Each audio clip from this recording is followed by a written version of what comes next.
ఇంట్లో నా కథ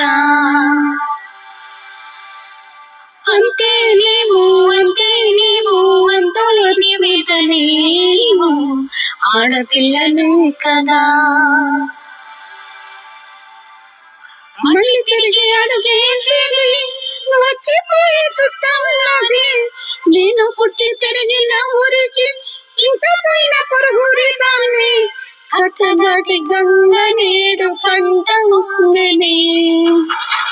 ఎంత ఎంత యాతనో ఎంత గుండె కోతనో ప్రాణములి పెంచుకున్న పిచ్చి నాన్నకు దూర విరిగి భుజముపై పడిన పిడుగు పాటిది